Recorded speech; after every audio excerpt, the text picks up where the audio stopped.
Look at him. He's just dickered. Just dickered, boys. Son of a bitch. Yo, yo.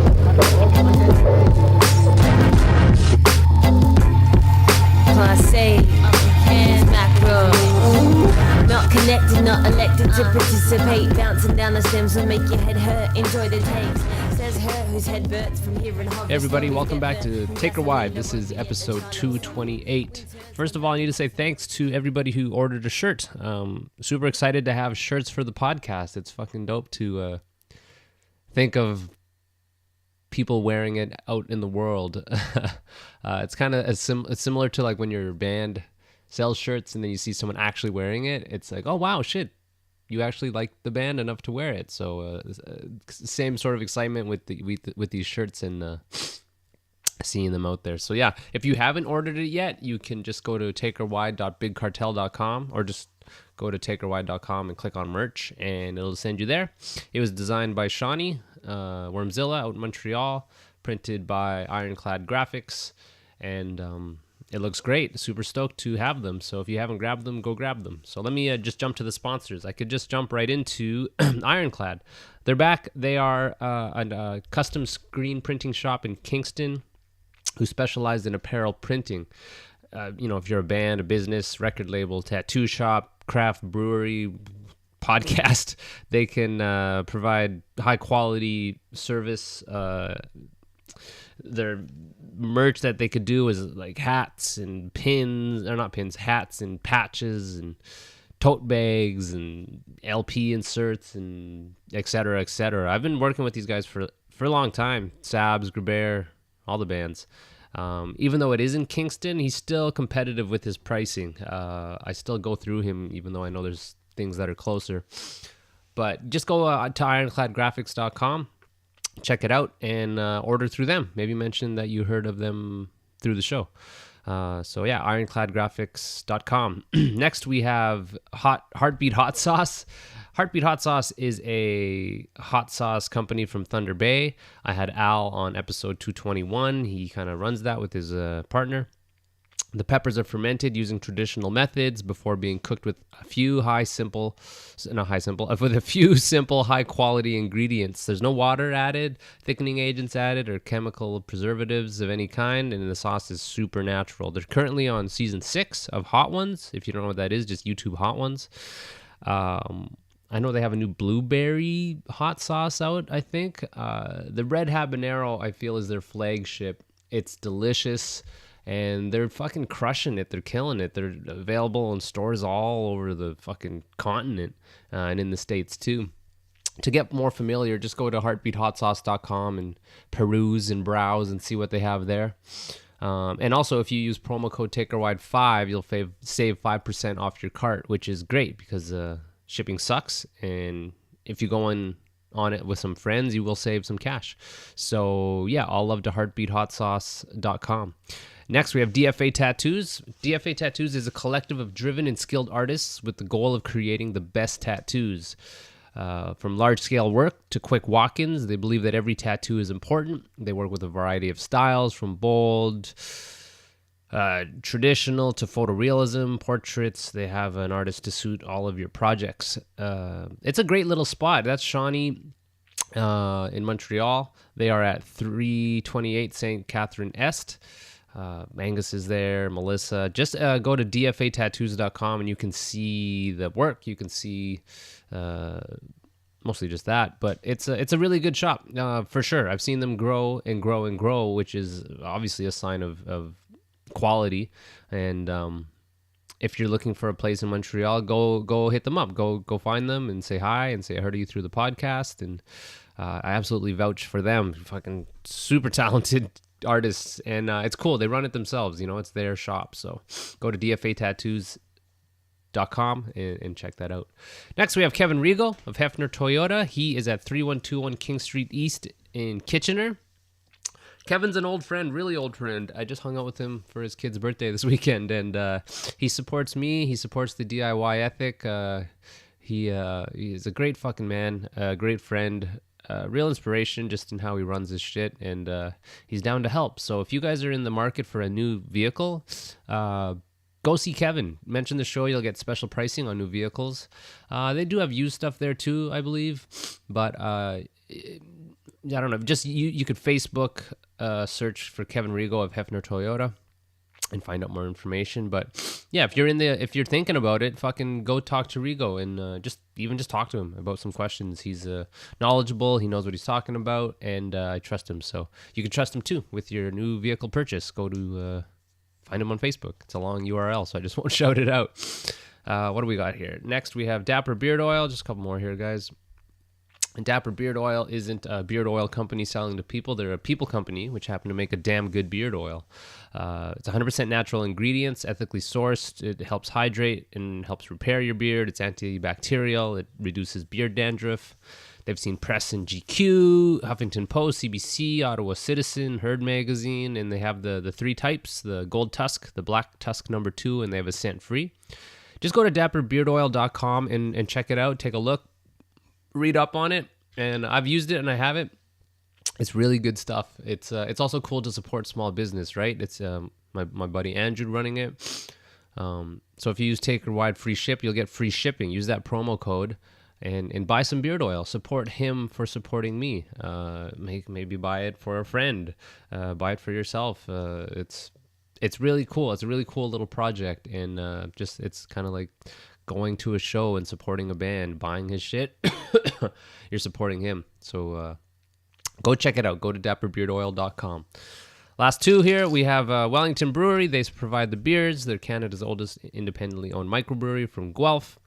They do some pretty cool community things in supporting the community. Notably, the 25 cents of each can of Queen of Craft Grisette gets donated to the Guelph Wellington Women in Crisis. So that's very, very cool. If you're out and about and need a beer, grab a Welly. Try a Welly on. I think that's the saying. Wellington Brewery. And lastly, Dave Levitt Photography. Dave's the man. He actually took those photos for the promos, not the promos, the t-shirts, and he is just the best, man. Fucking Levitt's the best. If you need photography done or music videos or website help, just davelevittphotography.ca. You can find it there and support him. Find him on Instagram. All these people have Instagram accounts. Just we're in 2018, so you can easily search for it. And yeah, that's all the sponsors. Thank you guys. And it's I know it's long-winded sometimes. Like this is now 7 minutes of talking about sponsors, but this isn't free, and it helps me to get it out to you guys, and they believe in the show. So just at least go like their page or go check it out and show them some love. They don't have to do this, and I'm super grateful and thankful that they want to. So if you can, go check out all the sponsors and just simple like or simple share or whatever. Just check them out. So this episode. So if this is your first time listening, generally I'm speaking to musicians, right? And I have questions and we talk about the art of it. This episode is a little different because it's me and Muskie, Miskwaanakwad. He's the guitar player from Biipiigwan and an old friend. He kind of co-hosted this for a while, and this is a conversation that is we know we're recording it, but with Muskie, it's easy to forget that we're recording and go deep and talk about feelings and talk about life. And these are becoming just kind of classic episodes where we talk about stuff aside from music. We do talk about music a little bit, but just you'll listen and you'll get it by the end of it. But I love Muskie to death, and these are always fun to do, just to talk kind of free form and I don't know, analyze ourselves and analyze life, and I don't know. It's really cool. I love these ones with Muskie, so hopefully you guys enjoy. This is 228 with Muskie. I'm so excited to see you and hang, man. Fuck. Yeah, me too, man. Yeah, man. It's gonna be fun. I don't know when the last time we fucking hung out in person. Last fall? No, really? That long ago? Last time I was in Cambridge. When the fuck was that? I don't even. Might have been for those shows. Yeah, That's the last time we would have hung. Was that last summer? We I played think it was the house last show. summer, man. We played the house show. Or was that in the Shit. winter? It wasn't. Definitely last wasn't summer. winter. Fuck, man. Eesh. That was a fun fucking show. I think that was like such a sick lineup. Bergs, Jaibe, you and me. Oh, yeah. Fuck yeah. Fuck, man. So much fun. I really prefer when it's 4 people. Yeah, me too. Mostly, I don't know. It just fills out so much more in the leads. That's like any band, I think, that, let's say they're a 3-piece and the guitar player is like doing leads over his own shit on the album, and then you see them and it's kind of thin. Yeah. Yeah, Jabba can't do the show in August. Yeah. Well, shit. Like, Unfortunately. is this going to be our only jam? No, I'll come down a few days beforehand. Okay. Because we could ask someone else. I have a few other ideas, but... Yeah. Yeah, that's possible. Yeah, for the one-off. Yeah, it'll be fun. And it'll be cool to play with those Black Thunder guys. Yeah, fucking right. Yeah. Have you listened to a lot of their stuff? I really haven't. No, I don't have any of the shit. Just from what I've seen live, and I think I listened to their Bandcamp shit a while back. But no, I'm gonna put them on the list right now for shit to fucking check out. Are we recording? Yep. Oh shit. Yep. Good thing I didn't use racial slurs as I usually do. The ones you used before and after we were recording. Oh fuck, man. Yeah, but I'm excited, man. Biipiigwan is such a fun band. It's super fun. A lot of it is like because it's not my dollar really, and it always ties back to like when I saw you guys play in Ottawa. I was a fan. I'm like, man, this music is sick. It just was right up my alley, like groovy, but not cheesy groovy, heavy. Like I was Like really stoked. Yeah, like new metal, new metal for grown-ups. I was fucking really stoked to like first play with you guys, man. It was really exciting. I was like excited to ask. Man, I'm like, it was kind of like casual when we were talking about it, and I was like, yeah, like you're like, dude, I'd fucking totally play for you guys. Like I'd fill in, fucking blah blah blah, and we took you up on it, and fucking the rest is. It's history. How many years ago was that, man? What was it? 2011 we did a tour, didn't we? That was the first time, yeah, we did a tour. So that probably would have been like 2010 when we... That's fucked. Yeah, that is fucked. That's almost 10 years ago. That's nuts, man. It's kind of cool how we can become like, even, what was that? 8 years ago, so I would have been 27. Like, I made a new good friend in you at 27. Yeah, fuck yeah, man. It's crazy. Like, I consider you, like, one of my, like, best friends. Oh, fucking likewise, man. That's cool. I guess, like, you never know, man. Fuck, just... Maybe I'll meet another new best friend. Yeah. Fucking A. Oh, man, it's cool. Super fun. And listening back to... actually, I listened to God's Hooks last week. And it brought me back to be sitting in my office listening to the CD. Maybe when I was learning stuff, but like, fuck, man, that record rips, man. That record really is. Every song is good. That's the crazy thing. It's like, man, I listen to that once every like 2 years or so, and it's I like it, man. I actually fucking really like it. Every song is great. Like when I listened to it, it was a thing like, wow, this is a special band. These songs are all really good. Sweet, thanks, man. Yeah, fuck. Do you have any copies of that left? Nope. No, eh? And I didn't keep a copy for myself, which is kind of funny. Wow. I have one copy. I'll sell it to you. Yeah, so much fun. Actually, no, I think I got, I must have a test pressing or two. Yeah. Yeah, really rad, man. Sell it on eBay for fucking $7. Yeah, Discogs. I was searching Discogs for like old Tugnut shit, old Sabatini shit. Oh yeah? And it's there, you know. It actually reminded me of the Royal We cassette. I'm like, oh yeah, I forgot we did cassettes. Actually, did we do cassettes? No, yeah, we did do a cassette. Yeah, I think you did. It's a rare find, man. Fuck. Do you remember those God's Hook CDs we printed? That you like silk screened? DIY fucking... Yeah. Yep. Yeah, that was fucking ridiculous, man. Like, that was so much fucking work. Oh, remember fucking ironing your shirts at your house? Like, Oh, yeah. You're the silkscreen king. Silkscreen king. Yeah, man. Shit. They look good though. Yeah, they turned out all right. It's a Fucking- thing where right from the bat you guys put your best foot forward, because that God's Hook shit sounds so good. You know, Tovan did such a good job with it. Yeah, it really works for what it is, I think. Mm-hmm. Yeah. Mm-hmm. It's Yeah, funny, yeah. like when I was learning those songs, for a second I thought Scotty like was really and not that he's not creative, but the whole point I'm getting to is that it wasn't played to a click, and there's some sloppiness to the record that like whatever adds character, but trying to learn those songs with like those extra note fills, there's like certain fills that he would do that's like and it'd go a little bit past 4 and then jump back to 1. Yeah. When I was first learning it, I'm like, what? I'm like, wow, this is some like really advanced shit.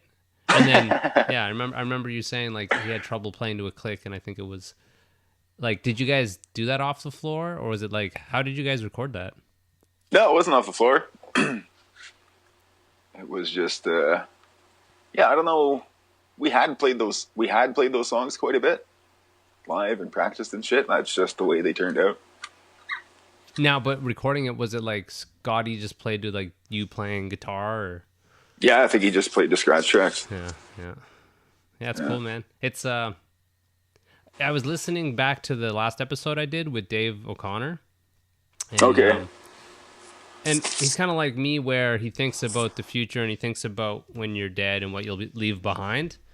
Because I think about that a lot too, and I am, yeah, for sure proud of all the bands that I've been a part of. Like that fucking Biipiig's, the last record, it's just so, and I've said it so many times on this thing, but so proud of it. It's just fucking, it's the next level up from God's Hooks. I was a part of it, which is obviously important to me. Looks great, gatefold, sounds good. Again, like the whole album rips. Like, Fucking A, thanks, weird. man. Yeah, it's like I'm a fan of that record still from an outside perspective.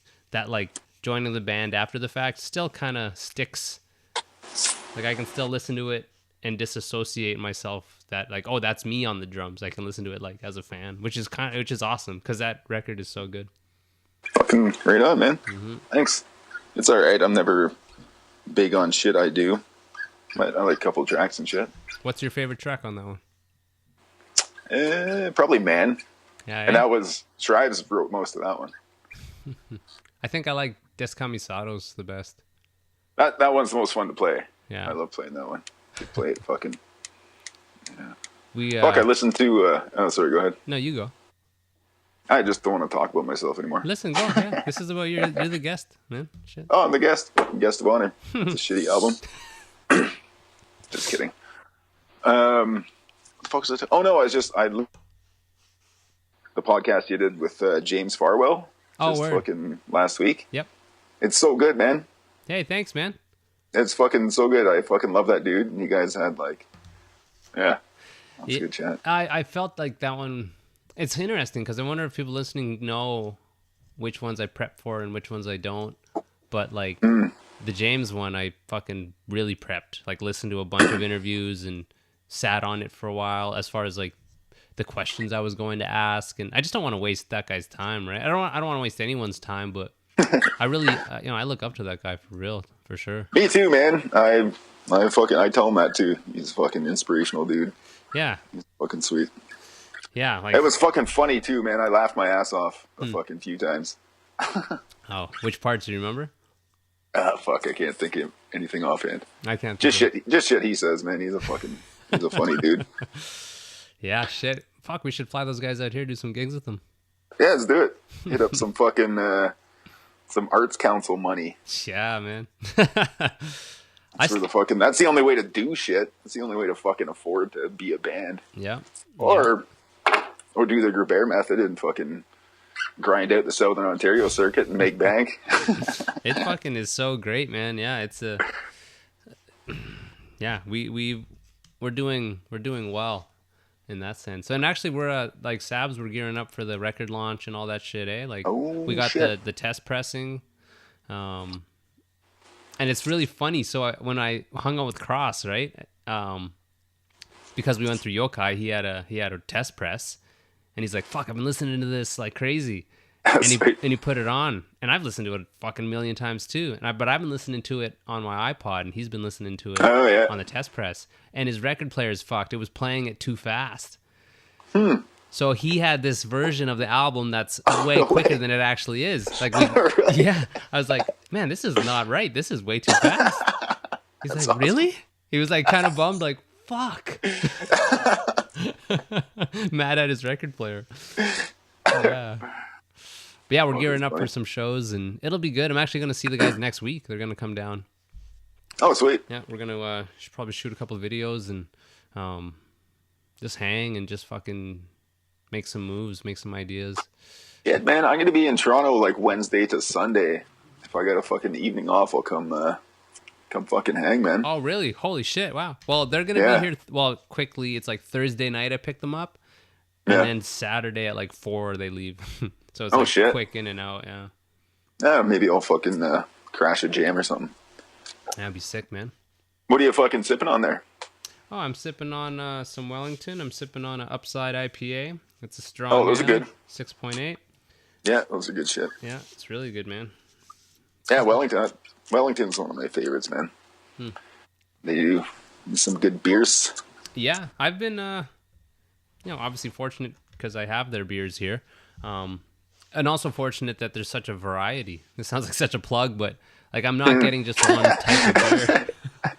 I am quite fortunate that this brewery in question does have a wide variety of delicious beers appropriate for many different situations. I can switch it up, and it's turned me on to some like there's like a something Bewitched. Like a Belgian beer, which is really good. There's some sours I've been sipping on that I've learned to like.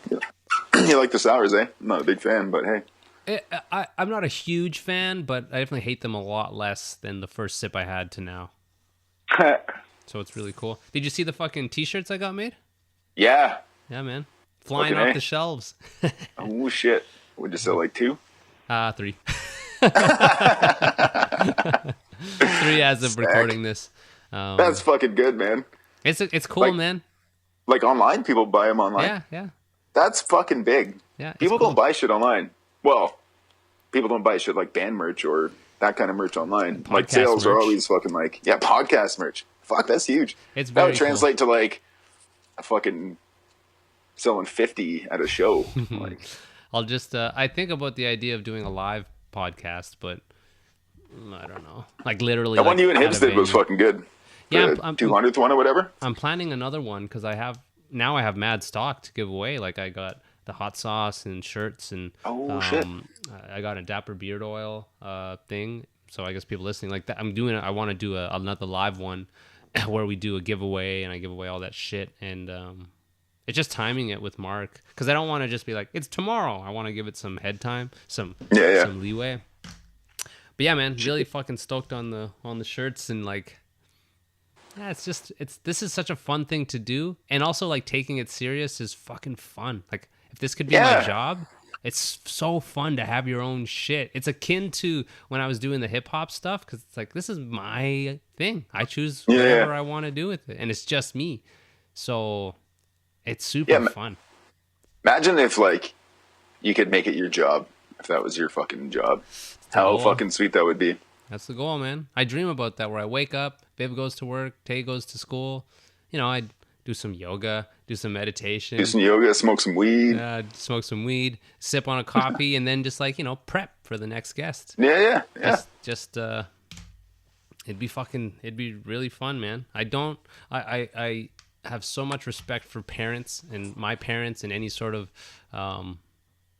parent that just kind of works. You know, my parents work their fucking dicks off for us, and you know, I'm fucking around on this podcast, and I work, 2 part-time jobs. I'm not hustling like my fucking parents were. There's a weird, not guilt in that, but kind of. It's like, man, I got it really fucking good, but whatever. I don't know, man. They worked hard to do what they had to do, raise a motherfucker like you, and be the person you are, and pays off. People always talk about, you do better for your fucking kids. Yeah, that's what they're doing. That's what they did. Yeah, it's really you feel like super fortunate. Hey, are we going to talk about the last podcast we did? The lost episode one? The lost episode. I was. We got to mention it. Oh yeah, I was actually thinking of listening to it and picking the topics that we talked about, and then talking about those topics again. Yeah. And like I think fucking 4 or 5 times I've said it now, but that is the deepest we ever went. Like, it is by far the fucking deepest we ever did. I fucking cried at one point. Yeah, that's right. That's right. Holy fuck, yeah. No, like, it's kind of funny because we always, anytime we do these just me and you ones, we like go deep, and that's always like a subject of conversation about how we do these. We go fucking deep. And that one was by far like the deepest we've ever gone. Mm-hmm. And it's so, I don't know, it's fucking ironic that, of course, it was fucked up and we can't fucking air it. Yeah, I know. We talked like, or just for the listener, it's fucked up because of audio issues. It's not fucked up because we're going on racist tirades again. Yeah, no, it wasn't none of that. It was my end. Husky's end was fine. My end was like all a bit crushed and fuck. I've lost a few episodes like that, man. And that's actually why. Oh, really? That's why I'm using my phone to FaceTime you right now. I'm trying a different setup so that. Do you have like a backup recording? If I'm doing it like one-on-one, I would sometimes pull my phone out and just record on my phone while I'm recording with mics. Yeah.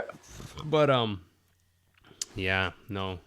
What did we talk about though? We talked about like why we are the way we are. You got sad because did that guy die? Is he gone? No, he didn't die. He didn't die. Not yet, right?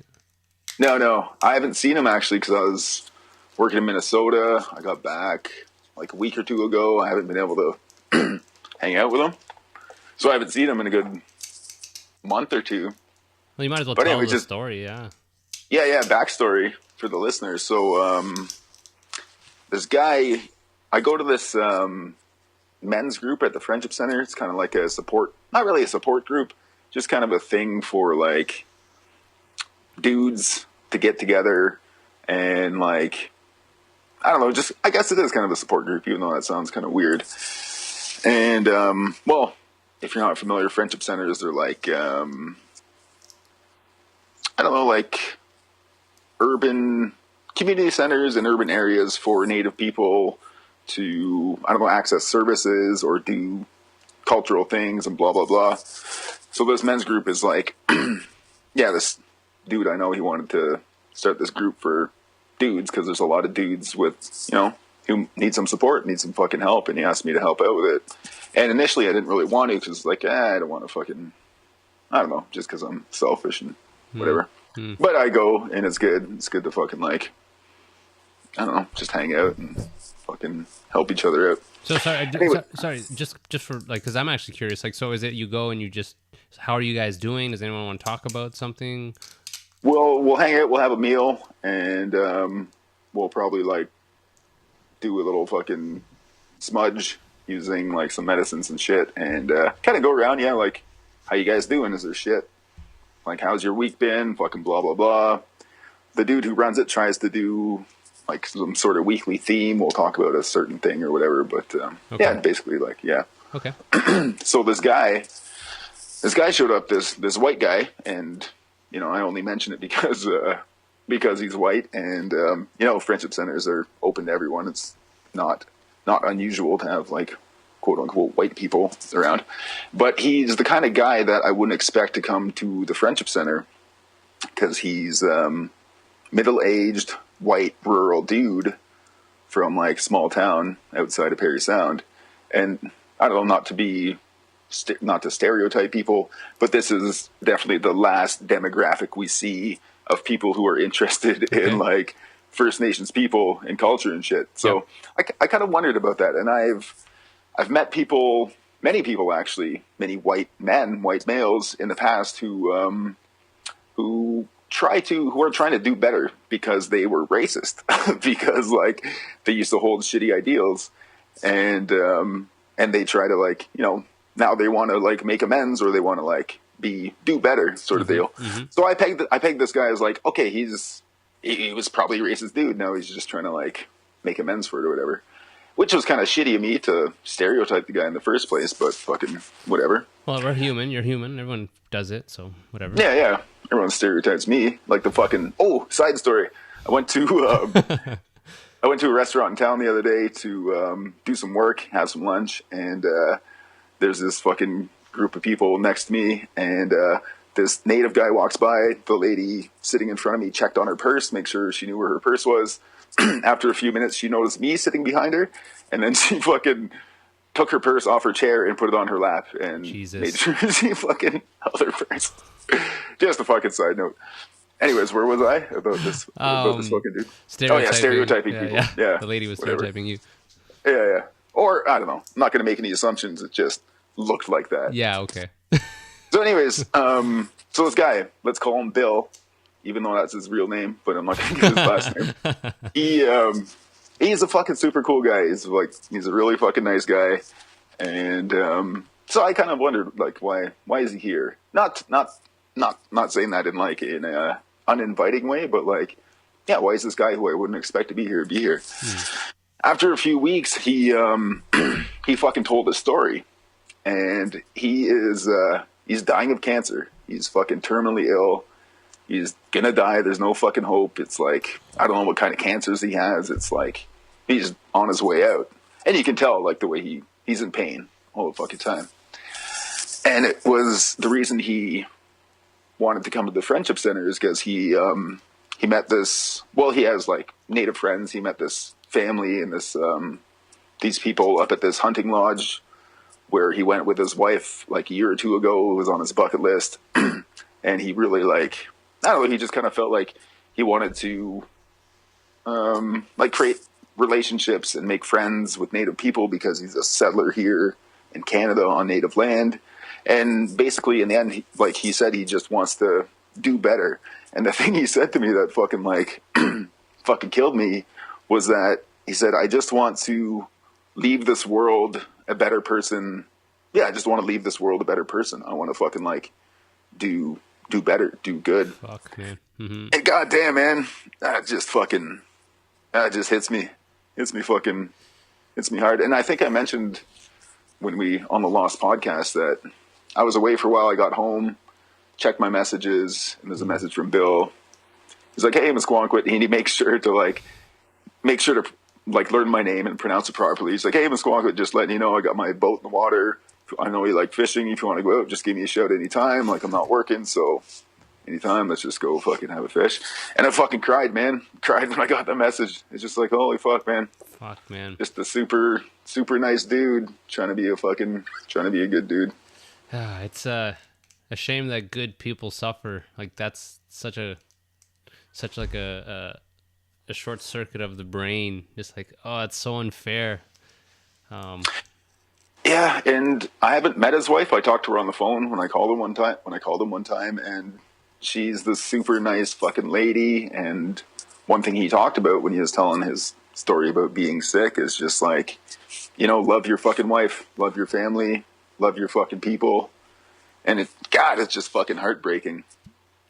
It's fucking heartbreaking when anyone dies or is dying. But like, goddamn. Yeah, it's a thing where you can't keep in your head. Like, I'll still get upset with, not even upset. Well, whatever. Me and Viv I'll be upset of stupid shit with Viv, you know. And hearing that, like, it's like fuck. Like,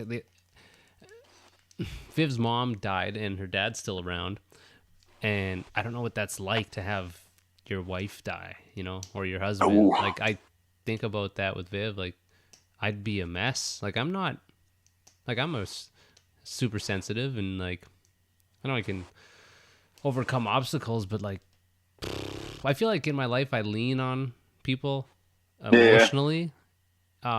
Just I look to them, like Viv is a foundation, like, you know, you, Mark, Shawnee, like people who are these sort of like things I could lean on when I'm exhausted emotionally or whatever.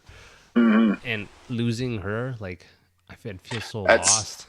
That's like inconceivable and incomprehensible, man. I remember reading an article that Patton Oswalt wrote because his wife died, and I don't remember the article, but I remember one thing he said. It was something like that he'll never be 100% again. He'll never be the person that he was. Like, it's just not at all possible. And that's fucking totally true. Man, why are we getting so fucking heavy? Oh yeah, it's talking about Bill dying. God damn. That's just what we do, man.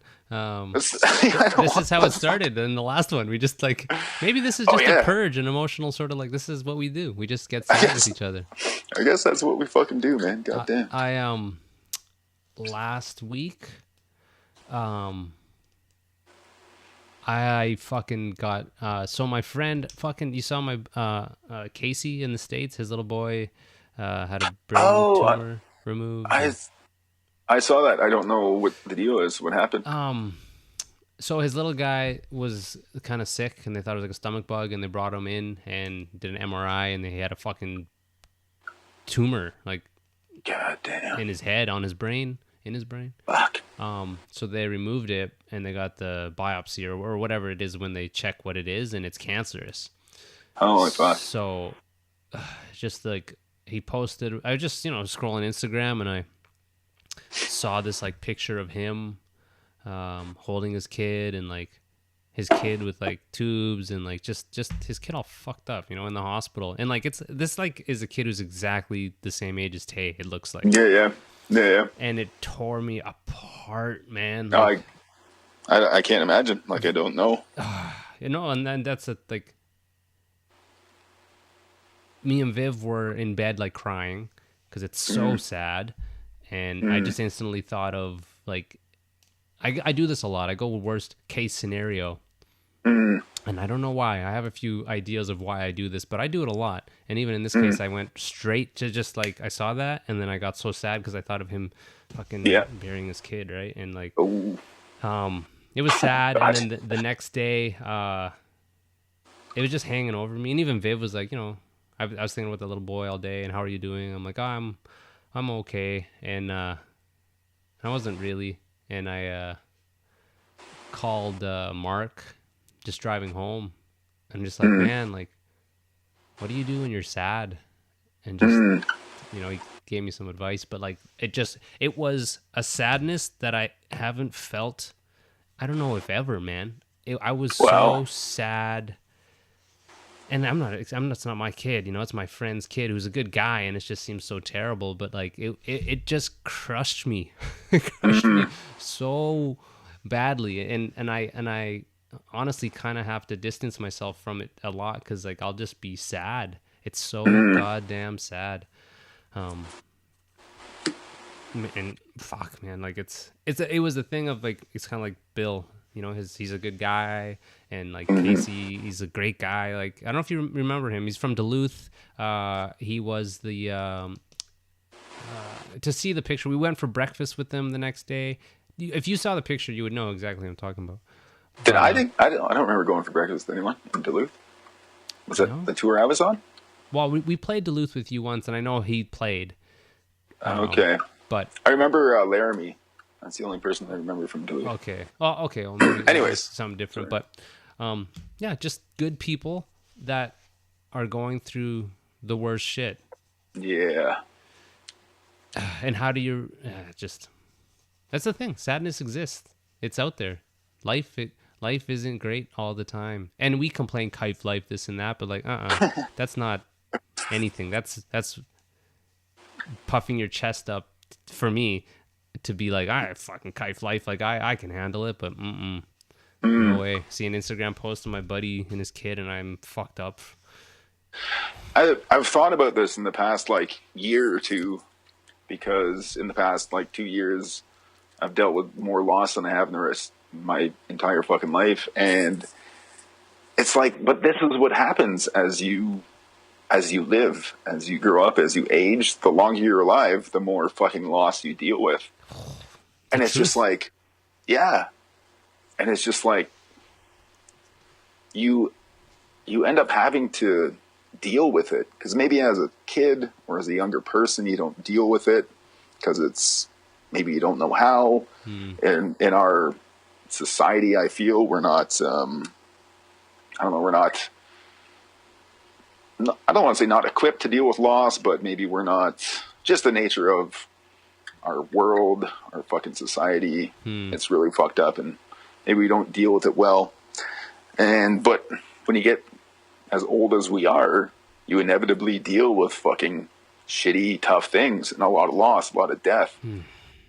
And it's you have to deal with it. Yeah, it's inevitable. It's fucking inevitable. I know we've talked about it before, but like when you're really fucking old, like my grandfather, who's 86, everyone except for his family is dead. Everyone, he has no friends left. Ugh. My granny, his wife died last year. There's no one left. Like, Jesus. Like, they're all fucking gone. Like, at this point, we're only, well, in the grand scheme of things, not that old. We've lost a lot of friends. We've lost a lot of family. He's at the point where he's lost everyone except for the family members that he has who are younger than him, who haven't died. Oh, man. Yeah. Yeah, like, how do you live every day like it's your last? How do you keep that perspective of, like, maybe not getting overworked about stupid things and appreciating what you have? Yeah, and I think that's the kind of, they say wisdom comes with age, and I think that's a big part of it, that you inevitably deal with shit, and if you don't deal with it, you won't live long. Yeah, fuck, man. Well, I just can't, I can't imagine when my friends start to die, because I love my friends so much, man. So much, man. Like, that idea of losing you or Cross or Bergs or, Cormier or like whoever, man, like, because I'm the music has brought me to like such to meet such amazing people who are not your stock person, who are really special people, standout people who offer so much, and like the void that they're gonna leave is enormous. And like, I don't, fucking, we lost Chad, and that void is fucking so big, man. And that's all my friends. Like, you guys all wear big shoes, or I don't know what the fucking analogy is, but just today I just helped my buddy take his like tent off his truck, and he's just the Rigo. He's the sweetest fucking guy, man. I don't know if you met him, but just leaving, I was like, oh, I'm gonna be sad when he dies. I don't know why I think that way. I know you're like, I don't want to say you're obsessed with death, but it weighs heavy on you. And I think we talked about this in the Lost podcast, but like, yeah, and you're not like, I think that's a common thing. I find myself thinking about it and obsessing with it. Not obsessing, but like thinking about it more than I should. And yeah, I don't know, but a good thing is that you talk about it. Well, I don't know how to fucking address it or deal with it, or if it needs to be addressed or dealt with. I really don't know. Yeah. Who the fuck am I? I wonder, man. I think nobody's doing great. We're all kind of managing day to day and this and that. And I wonder how much of us, everybody, how much of that knowledge that it's going to end, how much of it they let seep into their everyday, and kind of like, I feel like I'm kind of tainted with that idea, like that cloud over my head. Like, it's like, I get more sad than I need to, I think. Cause like the other night I was just thinking, of Tay, and if Tay got hurt, and then I just go to the worst case scenario. And it's like, this isn't healthy for me to think like this. It's not happening. Like, live right now. I don't know what's going to happen tomorrow, so don't worry about tomorrow. And I that's like a little baby step to like death. But I don't know how many of us, how we managed that. I feel like I could do a better job of worrying. I worry a lot. I think culturally we don't really address death. I don't think we. Yeah, I don't know. I don't know if we know how to deal with it properly, or Yeah, well, how would it seems like it's. I don't. Yeah, how would you? And I mean, just in terms of living every day, knowing that death is just as much of a reality of life as living is. Like, death is a fucking huge part of life. It's as big a part of life as life is. Yeah, I think. Yeah. Maybe even more. Like, we're alive for a fucking blink of an eye. It's Otherwise, really we're crazy. fucking dead. Oh man, yeah. It's I don't know. Like, I guess I said about this in the last podcast too, about you, and you've suffered more losses than me, and that's partially why I see you as a beacon of strength, because you've lost family members and have endured a lot. We all have to certain degrees, but I don't know how someone could be prepared, though. Really, you're never prepared for that type of stuff. No. And yeah, you're right. I don't think it's addressed, but it's a question of how would you? People, obviously know they're gonna die, but do people actually even think about that? Probably the healthier people don't. I don't know. I mean, you should talk to Fleming about it. Actually, maybe you did in his podcast. The podcast you did with him, but him, like, one thing that has helped him in the shit that he's gone through is he's I don't know if he would call himself a Buddhist, but he's read a lot and looked a lot into, like, I don't know, Buddhist philosophies around death, and that's been helpful for him. Yeah, I don't know. I feel I should maybe address it a little more. I was just talking. Oh, sorry. It's not even so much me that I worry about my death. It's everyone else. Yeah. Like, I don't want anyone to. I want to die first. So you're like, I get in a car wreck and I'm fucking dying in the hospital. They're like, fuck you, Muskie. You just fucking blow your brains out in the fucking hospital. I joke. I think Me first, motherfucker. with Viv and Mark, maybe, where if it was that case, I would just, like, hold my breath, like, you're dying. Like, no, I'm gonna die first. Hold my breath. I can't handle it. I gotta die first. It's a race to death. Oh, fuck.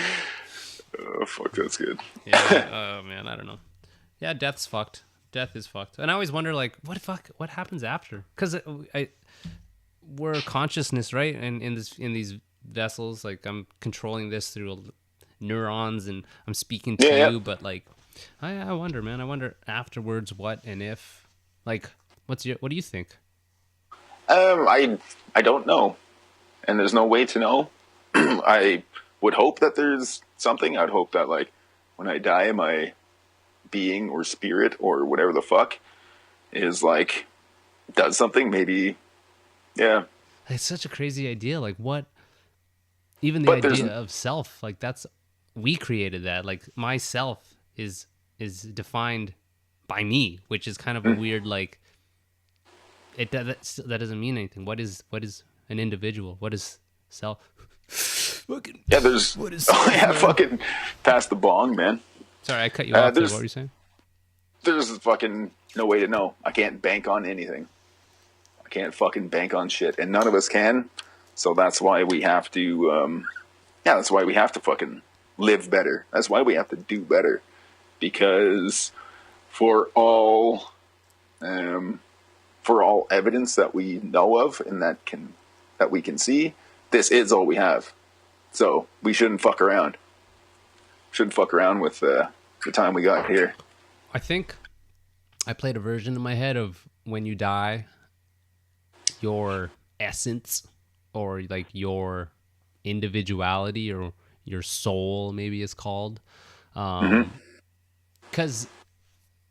if you look at a family, as sort of viewing it like, okay, we're humans, we're Homo sapiens, and I miss my mom if she dies, right? But then maybe when I die, that idea of mom disappears.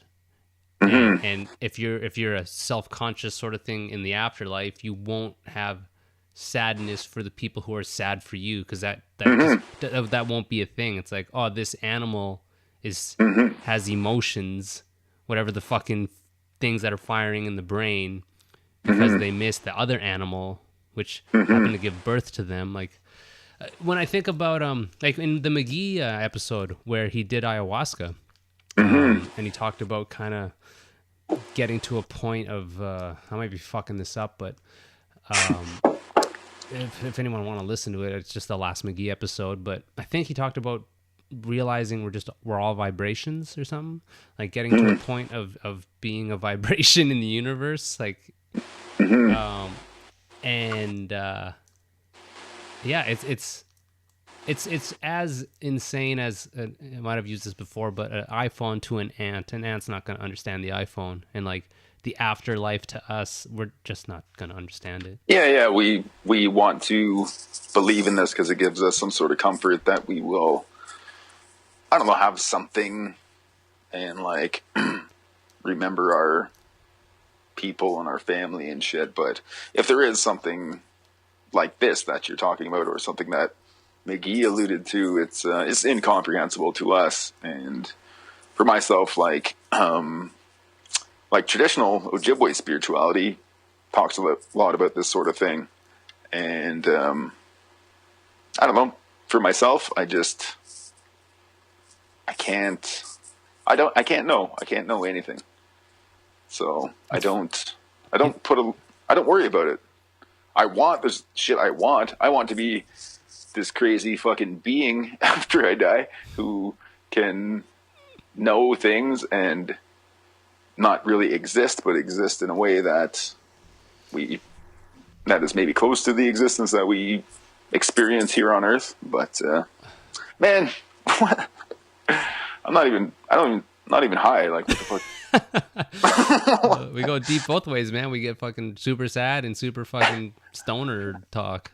Yeah, fuck. It's fun though. It's fun to talk about stuff like that. It's I've been kind of thinking about, and then I'm just gonna be real vulnerable here and talk some real stupid shit. But right. It's been what I've been thinking about. And honestly, when I'm fucking high, I think about this. So I don't know what that, if that weighs your fucking, or that sways your opinion of what I'm going to say, but just the idea of even the Big Bang and everything and nothing, right? Like zeros and ones, not even so much like literally like that type of math, but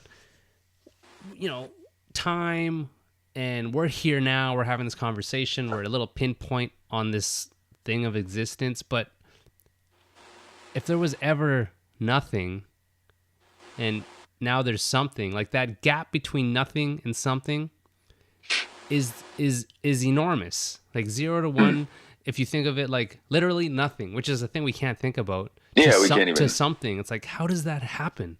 How did it happen that we're here now? So I kind of feel like the energy, the universe's energy, it's this weird gap between nothing and everything that is, I don't know, like another dimension, or like it's math manifesting into reality. Like, it's such a crazy, but think about that, man. Like, yeah, 0 to 1, because you have 0 to infinity, but that first step, 0 to 1, nothing to something. Like, how does that happen? How does and what is that space in between? It's like looking into an atom, right? And you go deeper. Is that, how deep can you go? And even into outer space, like how fucking big do you go that way? And I think about that when I'm really stoned and I fucking go crazy. Just like, oh my God, I need to fucking watch some speedruns or something. This is too deep. Yeah, we really don't know. And yeah, I don't know. Yeah, we don't fucking know. And we can't know. Maybe we can eventually. I don't know. Yeah, who knows, man? Smoke enough weed? Maybe. I don't know. Do some psychedelics and see what happens. It's funny, man. At the church, I found this pamphlet that someone conveniently left there on like why marijuana is bad. Sweet. Did I might have sent you an image of it. I did actually. Did you see it? Did you? In the thread? It's I said like, look, it's a muskie. Oh yeah, okay, yeah. But yeah, reading through it, it's like, wow, this is like seems like complete horse shit. I didn't think marijuana caused cancer, but there's like, it has one joint, they were saying one joint has 300 times more chemicals than a cigarette. Yeah, I remember hearing that fucking shit too. It is crazy. It's like, holy shit. And I feel like, I think I found it on Canada Day. I'm like, maybe someone timed this thinking this was when it was going to become legal and try to save some kids from smoking weed in the church. Yeah. It was on those like shitty like newspaper printed things. Like they obviously make mass amounts of it, but they want to save their dollars, so it's on shitty paper. Yeah. But yeah.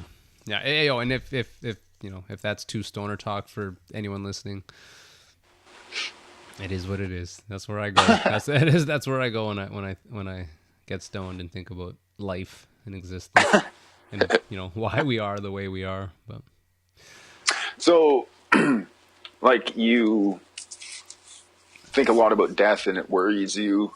I've thought about this stuff too. Like when I find when I'm depressed. Like when I'm depressed, well, when I was younger, when I was depressed, I'd be fucking sad. But now I've identified that when I'm depressed, my thoughts are different and I think about negative things.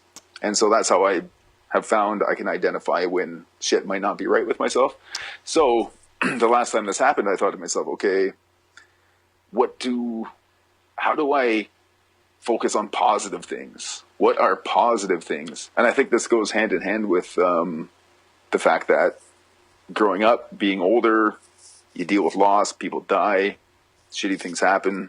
So how do I focus on positive things? So what are like positive things? What are things to think about or ways to, I don't know, maybe balance out or counteract those negative thoughts? Obsessing about death, obsessing about losing your friends or your family. So are your negative thoughts like they're all external, like they're all attached to the outside world and not the inside world of yourself? I don't know. I think a lot of it relates to myself too. Fuck. I don't know. What's positive is, as hippie as it sounds, is love itself and kind of anything that's attached to that, like your love of music, your love of art, your love of food, your love of good conversation, your love of good memories, your love of yourself, which I think that's a super hard thing to do. Yeah, fuck yeah. How many of us like love ourselves? Yeah. It's a good question as far as like how, if you're aware that you have negative thoughts, what are the positive thoughts? What do you think of? Like or have you really tried this experiment out? I haven't really tried this, and I've just been thinking about it recently. Actually, it was last month when I was in Minnesota. It was the anniversary of Chad's death and of my granny's death, which happened within 2 days. And I didn't realize how much that would affect me, the anniversary of those things. Because in the past year, I've done my best to deal with them. I've talked to people, I've done shit, but I didn't realize that it would affect me so badly. And because like for one thing, I was in the same place I was at the time when that happened last year, and it just kind of came out of left field. So I was talking to a friend of mine out there. I was like, dude, I need to fucking talk to you. Like, I recognized that I needed to talk to someone in person, because like you and I will message, and I'll message friends and shit. But I realized like, yeah, I need to fucking talk to someone just to vocalize the shit and get it out. And she's super cool. Like, she's a good friend of mine. And like last year when I was there, she was real supportive and shit. So she's a good friend. But where the fuck was I going with this? You were talking about I said like what you haven't practiced this idea of thinking positively. Yeah. So I think my thought was, because there's been so much death, I try to think about like birth and new things. Shit like you and Viv and Tay. Thinking about like my little bro and his kids, and think about Wob and his kids, or well, his kid, and shit like that. And think about like new things. Think about not death, but birth. Mm-hmm. And what's challenging about it is that the world is so fucked up that we worry about the world we're bringing fucking kids into right now. So that didn't help. No, it did help. Huh. It was just like, I was like, okay, I'm going to think about new things. I'm going to think about like babies and kids and people raising their kids. I'm going to think about new things I'm going to do in my life. I'm going to think about new things that are going to happen. But just because the world's so fucked up, it's hard to really focus on those things, and hard to think of those things and not be sidelined by the fact that we live in the most fucked up time in human history. Do we though? Do we? I would say so, man. You think? I would say so. Based on go ahead, like, I don't know if this is pretty culture specific in terms of like us as what we experience in our culture, like so-called modern fucking times, modern first world fucking existence. Everybody's fucked up. We're all fucked up. Younger kids are fucked up. They're being raised in a fucking world that is really fucked up, and it's hard on them. Like, I can't imagine being a fucking teenager in this day and age. Like, mental health is fucking like, I don't know. Everybody's fucked up. Everybody's having a hard time. Suicide is fucking crazy. Like, yeah, I hear you. You can think. I'm certain that at many other times in human history, in different cultures, in different times, in different civilizations, things really fucked up. And I know for sure, especially as a whole for humans in the past, things were really fucked up. Where, I don't know, there was slavery. Yeah. There was there still is fucking slavery. Yeah. And there's shit where people were fucking like murdered for their beliefs. Actually, it's all still happening. What the fuck am I talking about? Like, this is the most fucked up time in human history. I think I'm gonna say it. I'm saying it right now. You're putting it on record. Save this podcast in a fucking time capsule.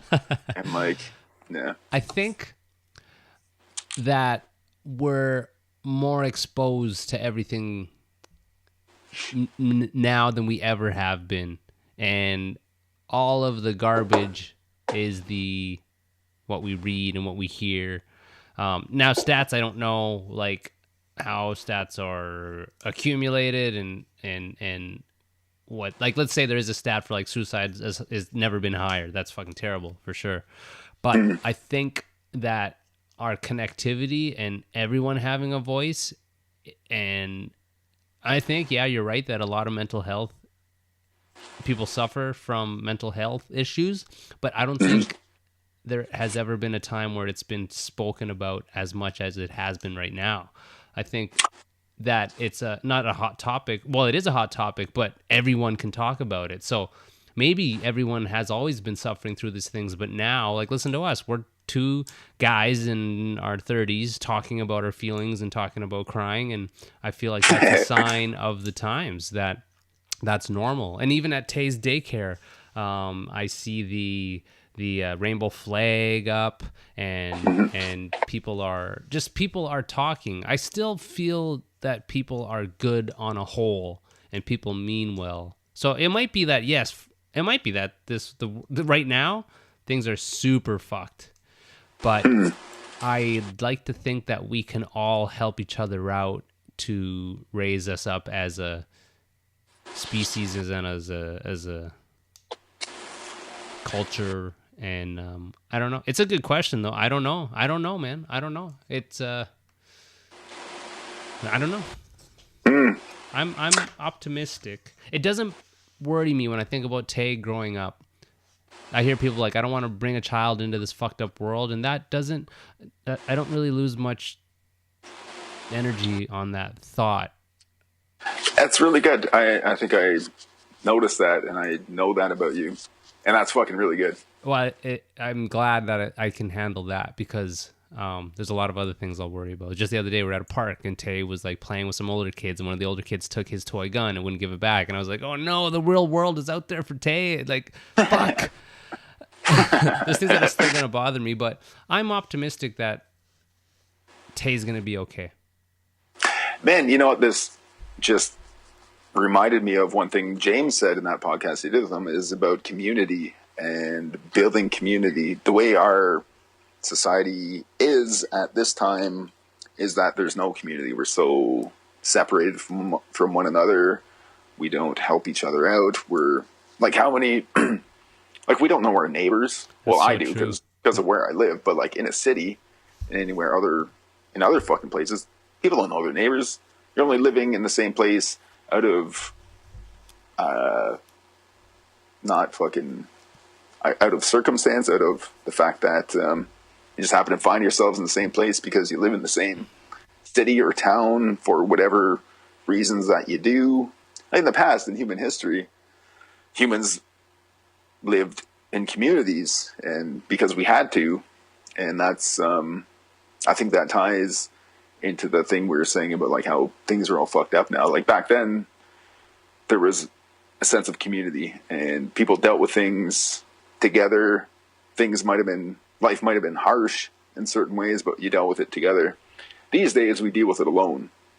Yeah. We're fucking so isolated. We're isolated, and that's fucking people up. It's weird, yeah, because we've never been more connected, but we are isolated. But I feel like certain tides are turning where, you know, like even as like, it's okay to talk about your feelings, and here's where you can find help. Like there's online communities. It's a different thing. It's not in the physical space. It's in the digital space, and it's a new type of community, but you have to actively still search it out. It's not as easy as your neighbor seeing you're sad and being like, hey, are you okay? Like you almost now, it's almost on you to, maybe not on you, but I don't know. You have to seek help. Kind of. Yeah. Because we are like, go to work. Fucking isolated. Yeah, isolated. And humans by nature are a fucking like social animal. Oh, for real? Yeah. We need these fucking things.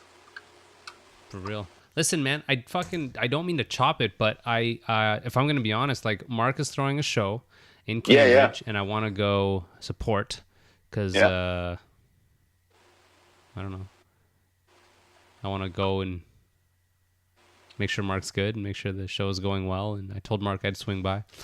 Yeah, I was actually going to come down tonight. Oh, for the show? But yeah. Well, I had originally planned to come down to Cambridge tonight because we're hanging tomorrow, but I didn't get my fucking shit done today. It's all right. Listen, well, this wasn't a recreation of the Lost episode, but it was pretty good, considering. Yeah, I think so. There was no tears, but... You should do a fucking, like, I don't know, secret download or contest for people who want to actually hear the Lost episode. Yeah, if people want to hear it, you could kind of hear my shitty vocals, but it's there. You can hear us fucking go deep. I'll throw a contest. Yeah, pull a name from a hat. As if anyone wants to actually hear it. Yeah, share and like. Well, shit. Let me do the Hibzine and play something. Oh shit. I have no idea what we should play. Like last time. Well, actually, we played Biipiigwan on the Lost episode. Oh, did we? Yeah. Fuck that band. Let's play. Black Thunder. We mentioned Black Thunder. Yeah, that's a good call. Let's play some of them. What else the fuck have I been listening to? I did have Dustin on before, so we did play some Black Thunder, I think. Really? I don't think I listened to that. But fuck it, I'll put in some other Black Thunder stuff. I'll find something and edit it in. But yeah, this is some song by Black Thunder. All right. Put it here. Put it here. Yeah, right here. So I'm gonna play Deece Welfare by the Black Thunder guys right here.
That joke's not old, eh? No. I'm really excited to hang, man. Fuck, it's gonna be great. Yeah, fucking A. I don't work tomorrow. What time are you getting in? Fucking whenever. I was shooting to fucking leave here by 10, but when's shit. the flea market shit? Starts at I'll just 2. Okay, I'll just shoot to fucking come down by then. Cool. Hell yeah. Awesome. All right, shit. Let me close this off here, guys. So I don't have to do it after. This is Take a Wide 228 with Muskie. Smoke weed. Smoke weed. Mad love to the sponsors. Let me make sure I get them all. Heartbeat Hot Sauce for your hot sauce. Go to heartbeathotsauce.com. Promo code. Best shit out there. Fucking so good. Take Fucking love that. Listen, Muskie's fucking endorsed by Muskie. take a wide 5 for the promo code, 5% off. They're on season 6 of Hot Ones, so I don't know. Just it's great, obviously. Kevin Rigo at Hefner Toyota out in Kitchener. 3121 King Street East, I think. I don't remember. But Rigo, Dapper Beard Oil for your beard oil. Use Take a Wide free ship for your free shipping. DFA Tattoos. Dope ass tattoo shop in Montreal. Go pop in, say hi. Say you. Oh, they're sponsoring you now. Yeah. Hell yeah. Wait. Ironclad Graphics, that is out in Kingston. They're your screen printing guys who did the Take a Wide shirts. Dave Levitt Photography.ca, Wellington Brewery. I think that's it. Fuck, I don't remember. Make sure you guys follow the Instagram page. That's just Take a Wide Podcast. TakeAwide.com. There's the newsletter. Just please go sign up. I don't spam. You get better deals that you can only get if you subscribe to the newsletter for some of the sponsors, so you can save more money. Simple. Just sign up, put your email, and I'll just once a week send an email that sums up the episode with extra goodies on, just reference points to what we talked about. And yeah, I have the shirts if people want to order a shirt. takeawide.bigcartel.com, or just go to takeawide.com and just click on the merch and you can get a shirt. Fucking designed by Shawnee, printed by Ironclad, and they're dope as hell. Super great. I think that's it. What else do I gotta say, Muskie? Is that it? I don't know, but I was just thinking you should get a fucking weed sponsor, man. Oh shit, that's a good call, actually. Yeah, you totally can. I'll wait till shit gets legal around Cambridge and I'll just pop my head in. Yeah, fucking A. But don't smoke weed, kids. Don't smoke weed. It's bad. There's 3 million chemicals in it. If you smoke one joint, it's equal to smoking a pack of cigarettes, and you'll spend eternity in hell. Oh yeah, that part. With those sinners. But okay, word. This is Take a Wide, guys. Me and Muskie will be back at another point, and I will be back next week. Smoke weed. Smoke weed.